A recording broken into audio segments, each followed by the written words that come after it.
Hi guys, welcome back to the channel. Today we're going to give you an update on the government's plan to look into cold storage infrastructure. They plan to spend $100 million to build a massive cold storage facility in Kingston. Alright, so we're going to go through an article that gives more information on this.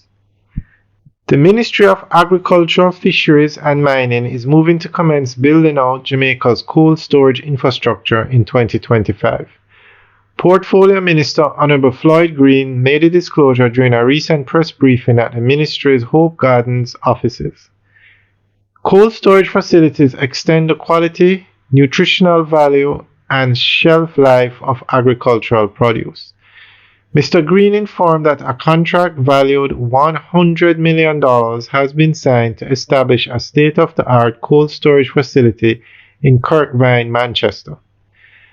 That has been funded through the Jamaica Social Investment Fund in collaboration with the Rural Agriculture Development Authority. We expect that contract to start in January, the minister said.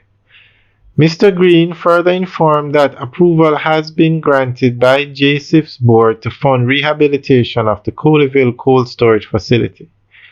We are looking to engage the public-private model, and we would have sat with an entity that is looking to establish 30 small modular cold storage facilities over the next few years, starting with 4 in 2025, he stated.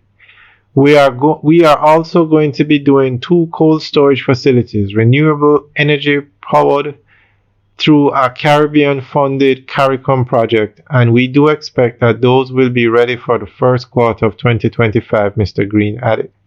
He indicated that the cold storage facilities will be managed by the Agro Investment Corporation, the Jamaica Agriculture Society, well-established farmers groups, and public-private partnerships operating on a for-profit basis. Alright guys, so let us know what you think. Leave your comments in the section below. Alright guys, have a good day.